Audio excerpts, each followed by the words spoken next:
Hi guys, welcome back to the End Show. And yeah, so today we have a very interesting topic. And as usual, stay tuned to find out who our guest is.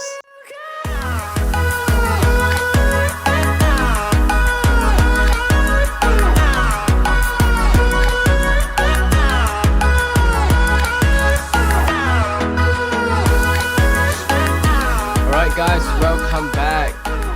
Yeah, and I hope you guys have been enjoying our past episode and stuff, okay? And yeah, thank you for all the support. And this week, actually, we have a very interesting topic, which is we'll be talking about spiritual belief. Yeah, such as like faith, hope, spirit, body, mind, soul, and yeah, everything got to do with like spiritual stuff. And for this episode, we have a very interesting guest. His name is Reuben. All right, Reuben, maybe you can introduce yourself to the audience. Hi, I'm Reuben. I don't know what else to say about myself so much, but yeah, I'm basically pursuing a master's in education. But I think also while working and spending time like in my studies and all that, a portion of my time also I spend in doing some service. And that's how actually I got to meet Nareen actually, because we were actually discussing a lot about this idea of like serving our community. And one of my belief really is that we don't really necessarily sometimes separate like our spiritual beliefs with our actions and the way we carry out our day-to-day lives. So which is why like I feel like the topic that Nareen like today you're proposing for us to talk about is really a very interesting topic. Like I'm really Yeah. excited to to explore this together with you. Yeah, nice. Thank you very much for the short introduction. All right, so let's not waste any more time and just get right into the session. So the first thing that I think we should discuss is why is it so important to have like a spiritual belief? Hmm. Yeah, it's a good question. I think like really like rather than I mean I don't know like I would sort of like approach this question a little differently in a sense like to see it in some ways. First of all, I feel like we need to first um, ask ourselves this question: do we believe beyond the physical there is a reality? So for example, beyond what we can touch or beyond what like we know that it's oxygen or even the things that we cannot see like oxygen and all that, is this a reality that's more than that? And I think this question sometimes can be subjective, but for sure we know that a lot of things that we can't sort of see or we kind of sort of feel are part of reality, like love, the concept of like all these things. And I think like spiritual belief is important because I think we need a language to be able to describe things that goes beyond the physical. Because otherwise, then imagine we want to try to describe something like love. We want to try to describe something like human qualities. We want to try to describe something like human relationships, but we don't sort of we describe that based on like physical contracts. How does it work? Like, is that not limiting? So I also do believe like it's important for every single person to sort of like now discover and explore, like again, um, at least like try to understand what is their belief, in terms of spiritual reality, and try to explore a little bit of that. Mm, Does it nice. answer your question, Harry? Yeah, Yeah. of course. And I would like to top up a bit more, which is I think having a Mm. spiritual belief is important so that we all have this kind of like faith in ourselves. That Mm-hmm. someone is like, I mean, like how to say, like we can depend on something, a higher force than us, like to, for example, Mm. like today you feel like giving up, but if you have True. Yeah. faith, if you have hope that oh, everything is like planned out for me, everything will be fine, then you might not give up because of just that, the belief that you Yeah. believe in. I think that's one of Yeah. I the thing. totally agree with Yeah. you. Mm. And Mm. also I think it's like, how to say, it will be more, it will bring like positivity to us because we always like reflect Mm. on the spiritual belief and stuff. So that's why I think like it's Mm. important like to have the spiritual belief. Just Right. want to add something now, Yeah, can. before maybe we move on. Yeah. What you say is really, I couldn't agree more, and I feel like you answered this question Mm. the best way possible. Yeah. Like because I also actually read a quote recently, like, and this quote was very interesting because it says like really, it says like just the fact that human being um perceive that he will he doesn't have a continuity, or that he will be destroyed, like he doesn't have like a continuity of like life after death, is a weakening of the spirit. It doesn't cause motivation. It causes you to sort of like have no purpose, like a weakening of purpose, a weakening of your spirit. So I find like, yeah, what you're saying is very true. Like we need to really find what anchors us in this life. And sometimes it's more than just the physical. Yeah, sometimes more than just physical. And also I would think that spiritual belief actually, how to say, it's sort of like a reflection on what we have done basically. Is when we have it, then we can reflect on like, oh, what is my like my level and stuff in terms of like spirituality. Yeah, I mean, like, why okay, let's say for example today we have three level let's say bronze, silver and gold. Let's say you're doing gold. Let's say I mean, how to say, in this life, I mean, in the physical life, you're achieving actually the goal. But why would you want to have a bronze in your spirituality, right? Yeah. Yeah. Right. So why Yep. not, Yep. why not both? Yeah. Excellent in all aspects of your life. Yeah. Yeah. And actually, for me, actually, when I start to discover like about spiritual belief, which is like very recently only maybe like 1 year ago or half year ago, it actually like made me more peaceful and make me more like grateful to a lot of things especially challenges. Yeah, it made me become like very grateful to like challenges, because I would like, how to say, I would like tend to complain a lot right, before this, like before knowing like all this like spiritual, like, oh, we have something called the faith, and why is it like to have feel? Because it's very different when someone telling you what is it, like, hey, you need to have faith, come on, you need to have faith. And when you experience it yourself, that's when you feel it, that's when you really know it's a legit thing. And it all comes down to your personal belief as well. I agree. Like, whether you agree or not that this so-called spirituality exists. To have it, you need to believe it first you need to, how to say, you need to seek it I guess you need to find it yourself the thing that you're looking for, the answer. Yeah. Yeah, so that's for spiritual Yep. belief, Yep. the importance of it. True. So the next, I think we should talk, like, when it comes to like spiritual belief and stuff, I can say like the most, like, this like question or something or theory is called the heaven and hell. So what are your thoughts about like heaven and hell? I think like it can be something that I think to go beyond just whether or not it exists.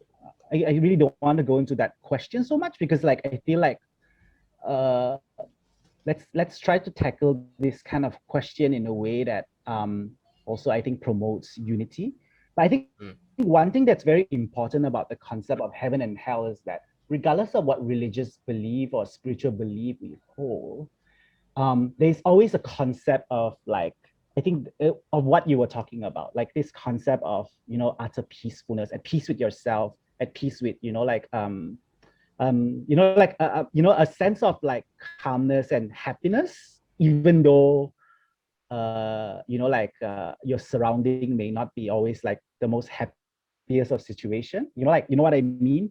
So like I feel like when we talk about like heaven, you rather than always debating whether or not there is such a physical place, we should really think about, well, what kind of state it is, what kind of state of being it is. Like you were talking about, or like when you discovered spirituality, you feel more in peace. The way you look at challenges, like, and I think like those things are like really, if you think about it, sort of like a heaven, because you feel like there is Yep. hope, there's support. Isn't that heaven, like to yourself?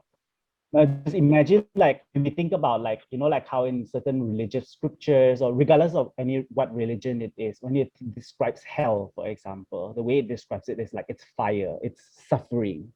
um like, and if you think about it, like, yeah, like what causes suffering, let's say in this world itself, like it's that feeling of hopelessness, that Yeah. feeling of that you have no one to like to hold on to, you have no purpose to hold on to.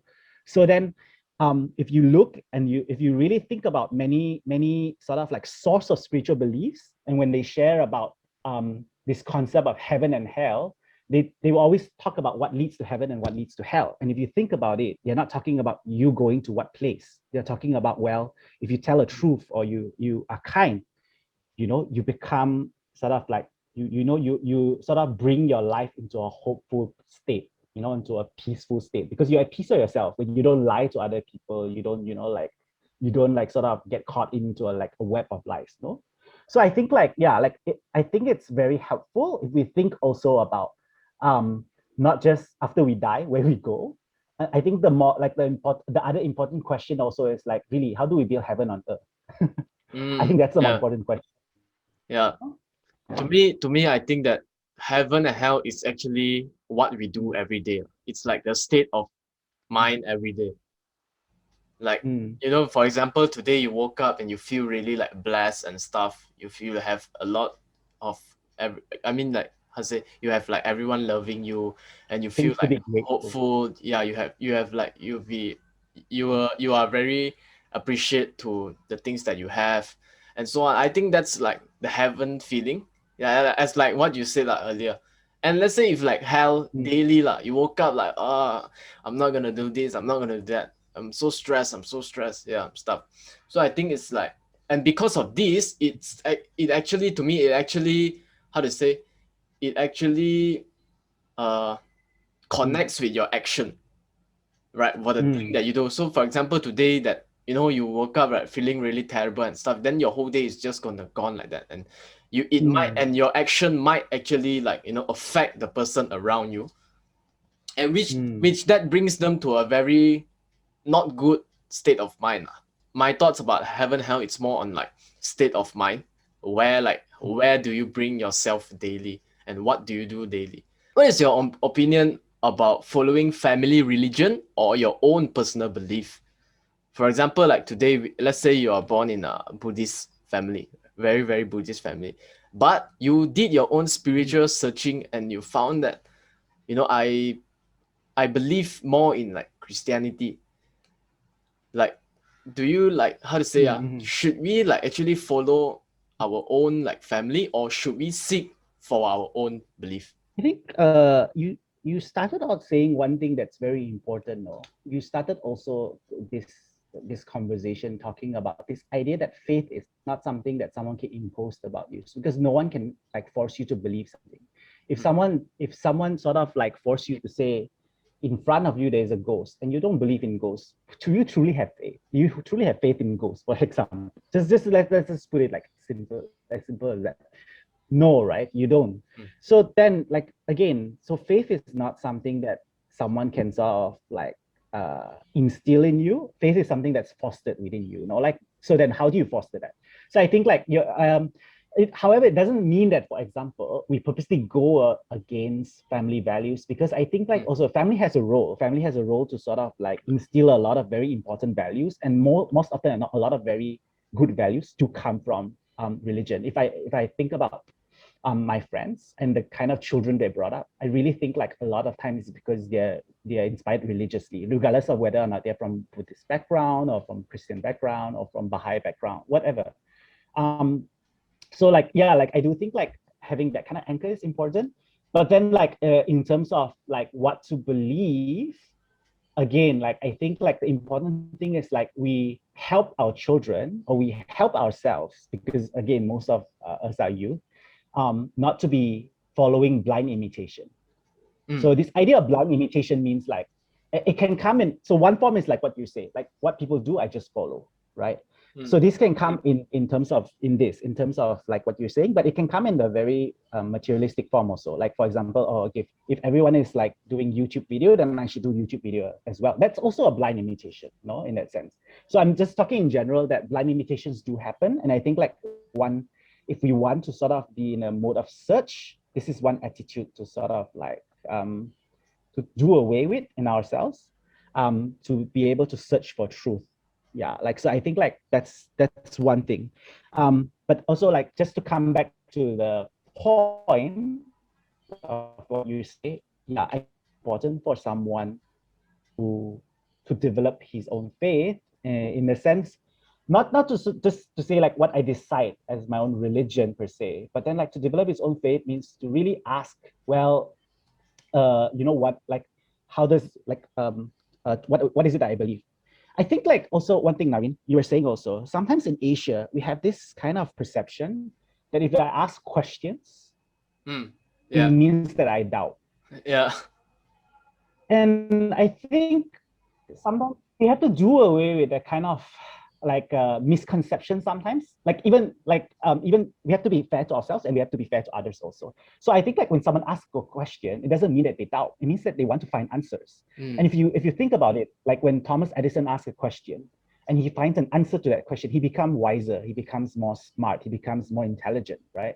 That's the thing about also spirituality. If someone asks a question and they seek the answers to this question, they have more faith, they become more faithful. And I think we should think of it in that sense. Yeah. What's your thought? My Yeah. thought about it, it's actually you have the right. I mean, like everyone have the right to find their own answer to their in their life. Everyone have their own rights Mhm. find the answer in their life. Mm. But when it comes to Mm. family, I think we still have to respect our families.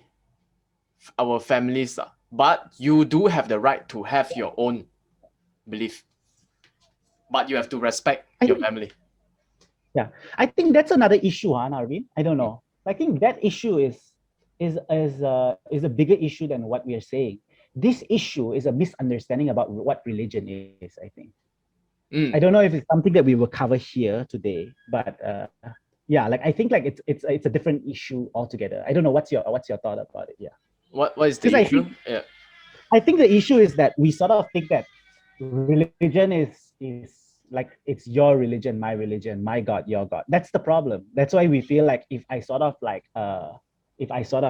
believe in one religion, I cannot sort of like accept other people having other kinds of belief, or other people's belief must be wrong because I'm correct. And I think like that's not I mean that's not a view that I hold. Okay, that's not my belief. Like because as a Baha'i, I grew up like really one of my belief is that all religion is come from the same source. So I think Yeah. like when you think of it, then you won't think that yeah, like you're right and I'm wrong. Like oh, okay, if I'm of this religion, then I'm not supposed to sort of like involve in that religion's practices or anything. Yeah. Yeah, I agree with you, Ruben. Where like all this like this kind of like maybe I think it's called like the stereotype in the maybe in the family or something that we are brought up in the way that oh this is for that, this is that, this is this. Yeah, and I also believe in the Baha'is teaching where actually we all came from one source of God.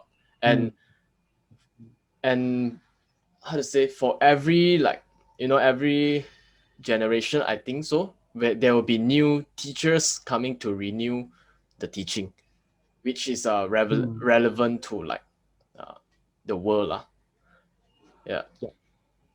so I also believe in that. Yeah, and because of that, I actually feel that religion is actually like very united, where Mm. where before I discovered the concept of like we all come from one source, I always have the thought of like it's a different thing, it's a totally completely different world. Mm. And actually where we Mm. if we study closely about like religions and stuff, all of them have almost the same teaching. It's just that Mm. sometimes the No, you're culture, right. Yeah. yeah, the culture is a bit different, and the way that they maybe is the difference. I think it's only about like the social and ethnic stuff lah, like the way they pray, their own, how to say, their own like tradition and stuff. I think that's the only difference. Other than that, it's this Mhm. the teaching is about almost the same lah for all the religion. Mm. Yeah. Yeah, I just want to add one stuff is like, yeah, I think like yeah, like you're right in the sense like, yeah, like if something is true, like if like for example being kind is true, then it should be true in the time of like it should be true 4,000 years ago. Mm. It should be true today as well, right? Yep. Like so these are truths that never will change. There are things that change. There are things that change, like for example, maybe during that time they're not supposed to eat certain things because medicine wasn't very advanced, or like they are, they're supposed to sort of like practice this kind of things or do this kind of things because maybe not everyone, like is able to do this. Or so a lot of the social situations also influences how how certain things are being implemented in that sense, but not because of people, but it's because we need to sort of like it's a way to help people to advance both materially, spiritually, and also socially. So I always like religion is not just to bring spiritual advancement, but also to bring moral, social, Yep. and material advancement as well, all aspects of our advancement. Yep. Yep. That's the point. That's the point. Yep. Mm. Because I mean, I believe all religion is good. I believe there's no such thing as bad Mm. religion or stuff. Yeah. Every religion teaches to be like a better human being and stuff. And actually, if we look back during the civilization days, religion plays a huge part in the Mm. whole civilization. Yeah. Yeah, where they like Agree. pray to a lot of things, even to rock. They even pray to a rock. They even how do they worship a rock. Yeah, that's how strong Mhm, like mhm, that's how mhm, strong like the belief back then. Yeah, mhm, mhm, yeah. So yeah, mhm. I think that's for that part. So the next thing that I think we should discuss is how does actually having like a spiritual belief system inside you change your perspective about life. Uh-huh. Yeah, like I say, like okay, like let's just think about like this idea, if so let me ask you just a hypothetical question, Arvin. Like if you don't believe that there's such thing as gravity, would it influence the way you do certain things today? Hmm. If Yeah. you don't believe in like gravity, Yeah. what would you how will it change your belief, or how will it change the certain things that you dare to do or you don't dare to do? Actually, I'm not sure. You definitely like, so I would say, like, for example, I wouldn't be so scared of jumping off like a 100-story building, because Yeah. like I don't have the belief of, like, like how to say it, like that there's gravity that will pull me down and I will like drop down and I will be dead, right? Yeah. So I think the same thing, no, like having a spiritual belief, what it does is like it opens our eyes to a side of reality that otherwise physically we don't have an idea of, right? So like spiritual beliefs also see, okay, like what is a soul, for example. Just give a few examples, like like explores ideas like what's a soul, like what's the purpose of our lives, like what it means to be a human being, right? Like a lot of these kind of things that um, you can look at it in a physical point of view, which is one perspective. But when you sort of like have also the spiritual perspective, it influences you to do things more accurately. Just like how knowing that there is gravity helps you to define where the limit is. I know, like, okay, I can do this, but I cannot jump down like a 100-story building. So yeah, like, Yeah. so in that sense also, I think like it opens your eyes to another dimension that otherwise you won't be able to see. Yeah, Yeah. that makes sense. Yeah. Yeah. What's your thought? Mm. To me, I think it opens up a whole new world of like imagination to me, because yeah, you can imagine a Mhm. lot of stuff when you Mm. have like faith and stuff. You can imagine basically a Mm. lot of things lah. And actually, that's Mm. what I've been doing every morning. Actually, it's part of my routine. It's called manifestation or visualization, which I Mhm. visualize my whole day. Uh, Mhm. yeah, and because of that, actually, Mm. like a lot of things have been like good for me. And it was also like I believe all these things. That's why I do it lah, and it really works. Yeah, and I think actually, yeah, I think for me it's like the imagination part lah, and also to open up myself, be like more open minded and accept more things lah, I guess. Like it like accept Mhm. more thing in the sense like it's okay to be like that. It's okay to be like this. It's okay that Mhm. this happens to me. It's okay that this and that. Just accept it. And because how to say, when I started like have like finding my own spiritual belief and stuff, I embrace all the challenges that I faced through. Yeah. I believe that You see challenges, further. You see further, no? You see further than what you yeah, are able to see. yeah, No, like correct. because otherwise previously you can only see basically in like instant gratification or like anything that's instant, like or like so if I do this, if there's challenges, it means that, for example, I should be depressed about it because there's no hope. But then like spiritual perception sometimes helps us to see like, well, yeah, like these challenges they have wisdom sometimes. Mm. So like somehow spiritual beliefs helps us to like have a view that is more far reaching, Yeah. like Actually, before we move on, I think I want to share this story about the Chinese farmer. Have you heard before about the no, Chinese I farmer? mean you just Yeah. there's many stories about Chinese farmers, so maybe Yeah, it's this story is from by Alan Watts. Okay. And all right, the story goes like this. Once upon a time there was a Chinese farmer whose horse ran away. So that evening, all of his neighbors came around and and said that, "Oh, we are so sorry to hear that your horse has run away. This must be very unfortunate." And the farmer said, "Maybe." Okay. The next day, the horse came back, bringing seven more horse come back. So means the first day he got missing. So the second day, he brings seven horse come back with himself. Okay. And in the evening, everyone came back. All the villagers came back and said, "Oh, isn't that very lucky?" And like how to say, and now you have eight horse because one month then you bring back seven, so you have eight horse now. And the farmer said, maybe, yeah. And the following day, his son tried to break one of the horse. Okay. And while riding it, he was thrown away. He got kicked by the horse and broke his leg. The neighbor all came and said, "Oh, that's bad. That's got to hurt." And the farmer said, "Maybe." The next day, the officers came to look around for the people to join in the army. And he saw his son, but unfortunately his son cannot enter because he got injured leg. And all the neighbors came and said, "Oh, isn't that great? He don't need to serve in the army." And the farmer said, "Maybe." So actually the whole process is actually, how to say, it's integrated process of immense complexity. And it's really impossible to tell whether anything happens in it is good or bad. Yeah. Because you never know what will be the consequences of the misfortune, or you never know what will be the consequences of good fortune. So it's like the whole process. Yeah, that's why the farmer keeps saying maybe, maybe, maybe. Yeah, it's a really great story. Yeah, of a Chinese farmer. And one more book that nice. one more Who's the author again? Alan Watts. Alan Watts. Yeah. What? Okay, another book that actually like talks a lot about spiritual belief is this book by Florence Scovel, The Game of Life and How to Play It. It was published like more than 20 years ago. And this book actually they talks about a lot about the laws, laws of karma, laws of non-resistant, laws of words, the power of words and stuff. So basically, this book tells us the concept of like life is just like a game, and it's just how you play it. It's a great book. Yeah, I'm actually halfway through the book.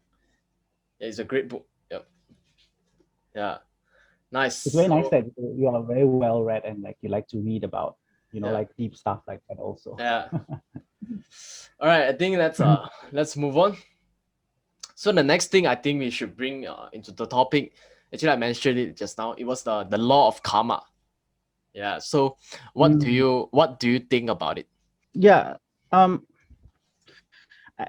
I can't comment again, like like a lot of things, like I can't comment per se about specific use of the word in like certain religious contexts, but I just like to maybe like talk about the general concept that we are exploring here. Like I think like let's explore this in terms of like this idea of like you reap what you sow, like which is essentially what a lot of people talk about, like the idea of karma, like do good, get good, like do bad, get bad, Yeah.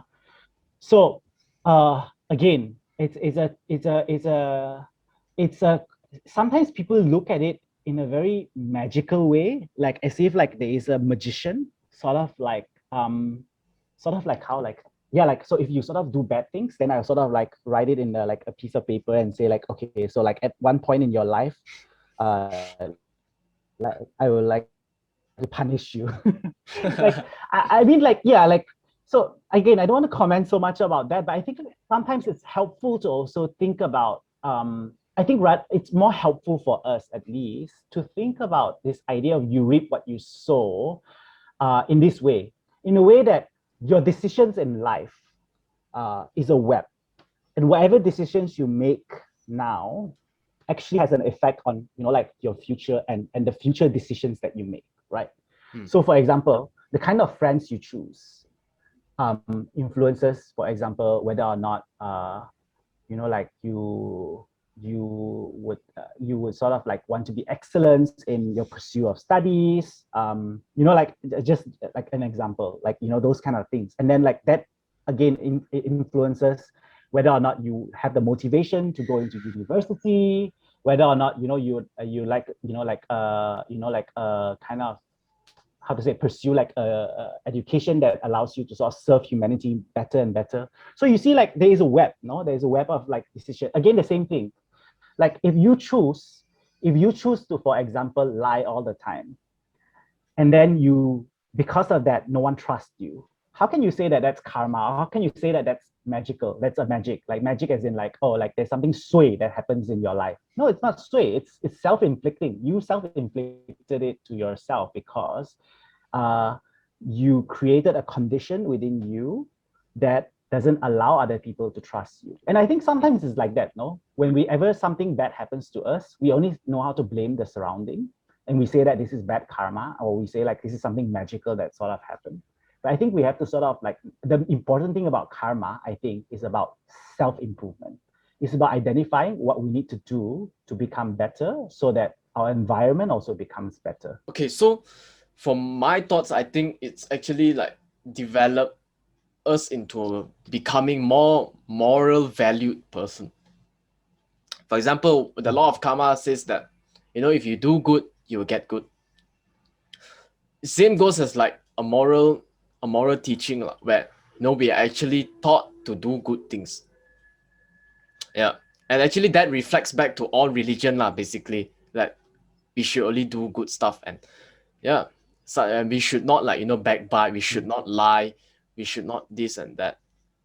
And if something really bad happens to you, it might not be the law of karma as well.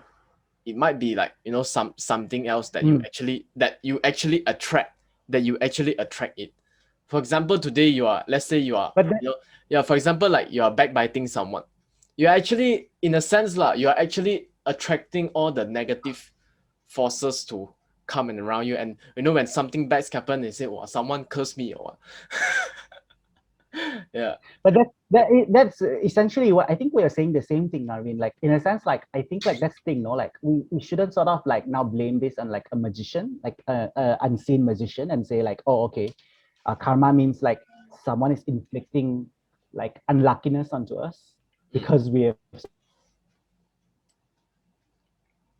of enough karma points, or like that, like in that way. I think like a lot of times it's self-inflicting, like you say.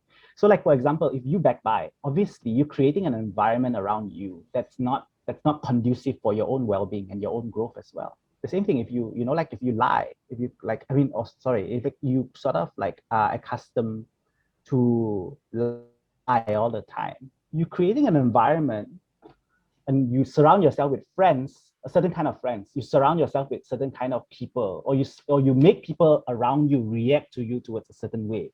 So how can you blame all of this to someone else, or to like luck, or to fate, like, and say, oh, it's my fate to not have friends? No, it's our own decision. Yeah. Like, so I think sometimes it's helpful like you say, I think sometimes it's helpful to think of karma like in terms of like in this way, in a more wisdomous way, to think about it as like, yeah, like my decisions actually like my again, Yeah. how my life will become. Yeah. Just Just like, like if yeah. I keep eating unhealthy food, and then I keep wondering, yeah, if I keep eating unhealthy food and I keep wondering why I'm always sick. It's not like there's a sick demon making you sick. No, it's not like that. Yeah. It's just like stimulus and responses. What can you control? What is in your circle of influence? And actually, it's all, I think this part we can relate to one of the greatest habit is which is habit of proactivity, which habit of proactive means Mm-hmm. us being proactive.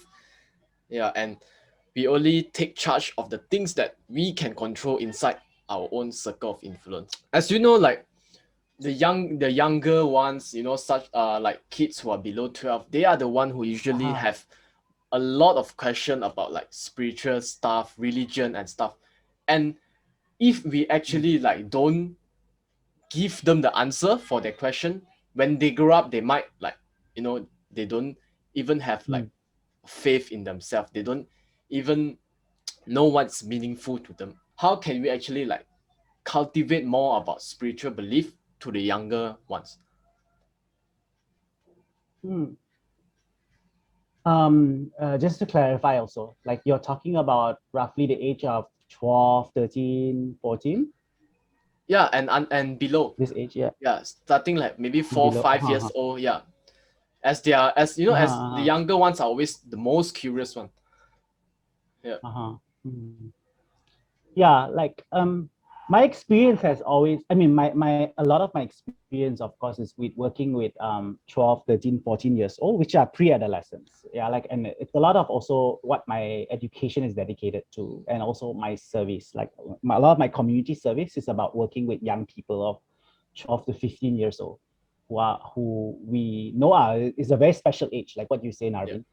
Narvin, because they ask a lot of they ask, I mean, they're in the age where they actually suddenly ask a lot of very philosophical question in life, which is very interesting.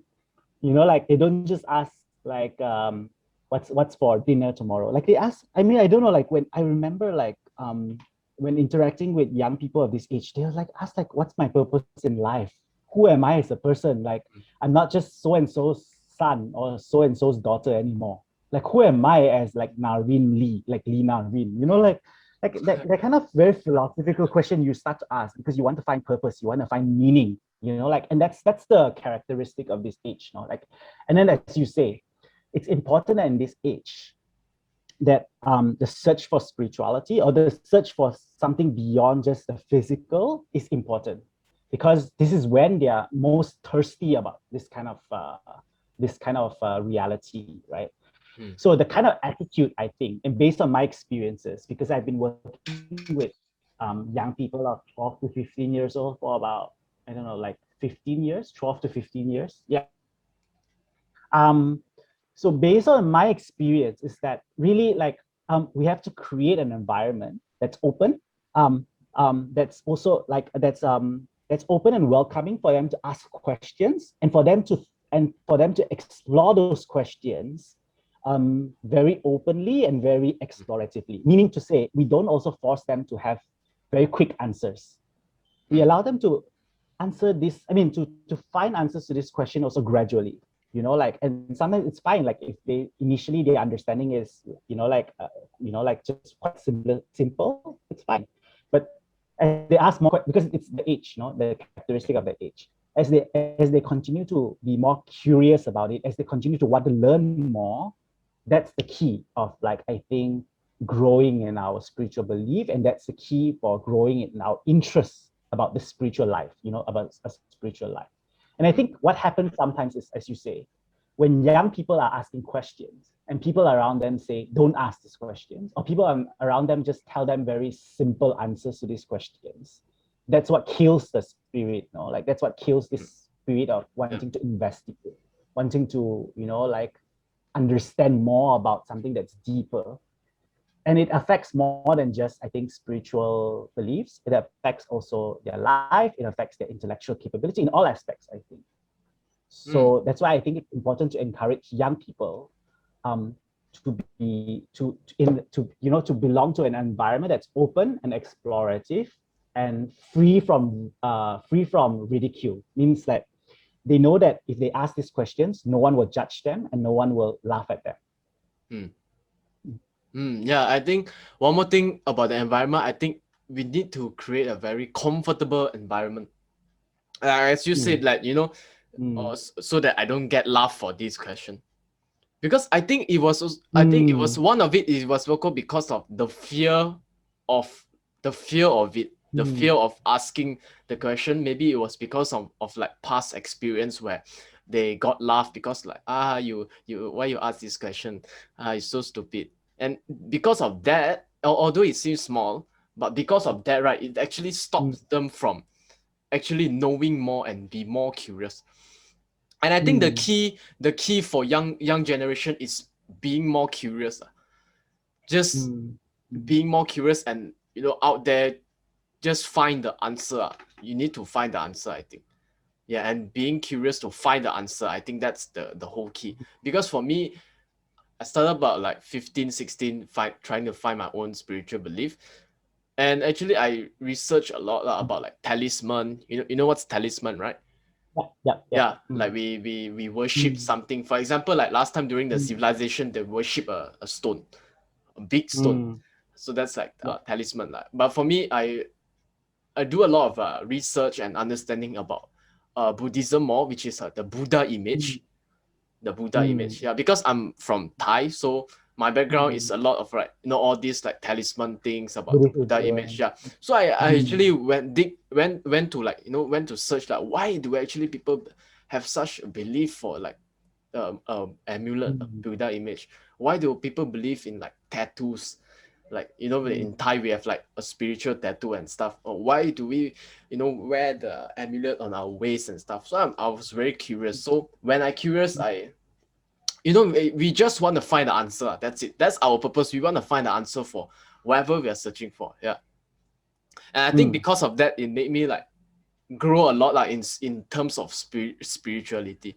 And I think because of spirituality is going to make us more and more stronger every day. But sometimes actually like I think one more thing is also being patient. Mm, Being patient, because mm. not all answers you're gonna get today. It takes Yes, it's a journey, I guess. It's a process. It's a very long process, and it won't yes, it won't end in this life. That's for sure. I yes, believe it won't end in this yes, life. yes. It's a very Mm. long process, yeah, which you cannot even imagine. And because Yeah. now how like That's why. That's the why kids, now. yeah, yeah, that's why No, like that's why I was thinking. mm, That, sorry, go ahead. Go okay. ahead. So I was saying that Yeah. like now in this like era, everything have we face the we face our like tablets, our phone more than anything, and we actually like tend not to be patient easily, because of like Mm, as you said earlier, the point which is instant gratification, where we can get like everything on the mm, phone ASAP. Like so like grab, I want bubble tea, okay, I book bubble tea straight, come 20 minutes, come to my door already. And it's because of this, and not environment, because of this kind of yeah. stuff, right, makes us like I want now, now, now, now. But where actually spirituality, belief, and all this like belief system stuff actually is a very very long process, which I think you won't have an end. You just keep on growing in the Mhm. same time, and you're still searching for the answer in the same time. Yeah. And Yeah, I think yeah, yeah, that's a very important statement yeah. also. Like simplicity is sometimes like how to say it, it's no simplistic. Sorry, Mm, being simplistic is the enemy of understanding. Because if we also always provide simplistic answers to deep questions, we stop people from learning. mm, So, like for example, if someone asks you what's the purpose of this, or what's this and all that, and we just give a very simplistic answer, and then if they either satisfy with it, and that stops them from continue to learn for the rest of their life and seek answers for the rest of their life to continue to sort of like learn and understand deeper and deeper about something, or they think that it's too simplistic and then that's just too impractical and so then they reject the idea of like religion, or they reject the mm, idea of spirituality because to them it's just not practical. So I think like really like I think like we have to learn how not to mm. address something as profound and deep like spirituality in a very simplistic manner. Yeah, right. And also I feel like we actually like spend a lot of time on like our gadgets and stuff, and because of that it makes us become less, how to say, less curious about like spiritual stuff because we are too busy now, our YouTube and stuff. Yeah. Preoccupied. Actually, this will be the last question for our podcast today, which is, what is your one wish for the world? Wow. Only one wish, Naren. I can't have 10 wishes or 3 wishes. Only one. Only one, yeah, only Can I one. wish for 2 wishes? All right, okay. Like, okay, like you have to give me some time to think about it. Like, one wish. Oh gosh. I think like I really think like my one wish is really that we will be able to have like to create, I don't know, like I think we'll be able to sort of like find answers to how to create sustainable spiritual and material progress, because right now whatever progress or whatever way we can think about progressing is very short term and very unsustainable. And if you think about it, it's quite scary because the way we saw progressing materially, I think within 50 years, we might like all extinct, right? Like the way that we are sort of progressing materially. So like, I really think like we need to sort of like, I really like me, like sincerely hope like we can work together and unite and find answers to this question of really how we as a whole humanity can achieve sustainable spiritual and material progress so that us as a humanity can evolve and become better as a human species. I don't know if it's very abstract, but like, do you understand what I'm saying? Like, yeah, I understand. Yeah. I think you're trying to say like is to have. It's your fault, Narvi, because you only give me one wish, so I have to sort of like wish. Yeah, I think your point was like trying to find the balance in everything, right? Is it the balance? Like trying to find a what do you mean? What balance? balance with like spirituality, materialistic and stuff, and we can progress in this way. Am I right? I think like that's one aspect of my wish. Again, I'm trying to sort of like put all my wishes to one wish. So like that's part of my wish, really. That's part of my wish, but also the other wish is that we as human beings, because there's still like, even though we are advancing, there's still so much problem in the world now. I mean, like if you just think about it, it's just so unfair that while we're living comfortably, there are people in the world that are earning like less than like $1 like a day. Like so like while we say like, oh, we have the best technology now compared to 2,000 years ago, 4,000 years ago, why aren't we using those technology to solve like the kind of issues that we're facing today? So I think like really like, yeah, like, so that's my point. My point is like, I feel like I hope that we all can unite and really find a solution, like to all these problems, so that we can achieve long-lasting peace and long-lasting unity, and create a better environment just for everyone, every single human being in this planet. Yeah, actually my wish is something related to yours as well, which is like unity and peace and so on. because in like the world we live in, like we have a lot of like this kind of like problems where people are just getting killed without any reasons and stuff. So I think it will be the same as well, which is like, I just hope like everyone can like unite and imagine if like everyone unite, everyone, it will be so peaceful, and we as a human being can achieve more together in the same energetic environment and positive environment. I think that's my wish. Yeah. Wow. So I think that's it for our podcast for this episode. Yeah. And I hope you guys are listening. Yeah. All right. What do you want to say? I say very nice. Yeah, it's been a very nice conversation. Thank you, like Naren, for like giving me the opportunity. Hey, you're most welcome. And yeah, guys, and I hope you guys are enjoying very much of our podcast this week. And yeah, as usual, I will see you guys in the next episode. And don't forget to like, share, subscribe, and share to everyone of your family members and friends. Yeah. And guys, hope to see you guys in the next episode. Bye bye.